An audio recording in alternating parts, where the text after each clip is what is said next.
ఎందుకంటే కూడా ఎక్కువ రేట్లో ఉన్నాయి కాబట్టి ఆ కర్ణాటక మద్యం వాడలేదు కాబట్టి బెల్ట్ షాపులు సరిగ్గా పోవని చెప్పేసి ఇప్పుడు ఈ రేట్లు పెంచిన దానివల్ల కర్ణాటక మద్యం అంతా కూడా బెల్ట్ షాపులో అమ్ముకొని వచ్చేసి ఈ ప్రజాప్రతినిధులకు లాభం అటు ఓ పక్క ఇటు ఓ పక్క రెండుగా చేయడానికే ఓ పెద్ద ఇది కుట్ర, ఇది ప్రజలపై బాధ తప్ప ఏం కాదు. రాజీనామా ఇమ్మని చెప్పి నేను కోరుతా ఉన్నాను. మీరు మాట తప్పారు.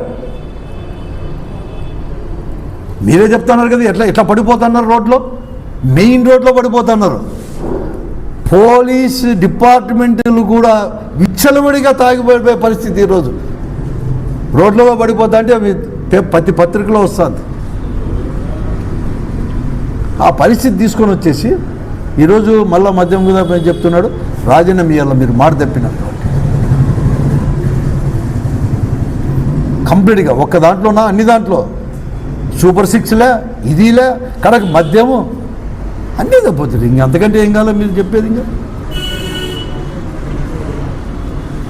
నేను అందుకే చెప్తాను. అందుకే ఊసరవిల్లి చంద్రబాబు నాయుడు అంటారు. ఊసరవిల్లి కూడా సిగ్గుతో అన్న తల వంచుకుంటుంది చంద్రబాబు నాయుడిని చూస్తే. ఇన్ని రంగులు మార్చలేక లేకపోతే భయపడి నేను అన్ని రంగులు మార్చలేని చెప్తే పోటీ పడలేని చెప్పి పరిగెత్తుకొని ఉండబోతుంది ఊసరవిల్లి కూడా. ఆ పరిస్థితి చంద్రబాబు నాయుడు అందరికీ తెలుసు. ఆ పరిస్థితి అంతా ఉంది. ఇప్పటికే ఆయన చెప్తున్నారు. ఈరోజు ప్రజా సమస్యలు నేను పత్రిక అందరికీ నేను మనవి చేస్తున్నాను. ఎప్పుడు ఏదో మీరు అంటారు అంతగాని ఈ ప్రభుత్వానికి అంట కాగిపోవద్దండి. పత్రికలు కూడా ఈరోజు పత్రికలు ఇవన్నీ కూడా ప్రజల కోసమే. ప్రభుత్వం దృష్టికి తీసుకొని పోయో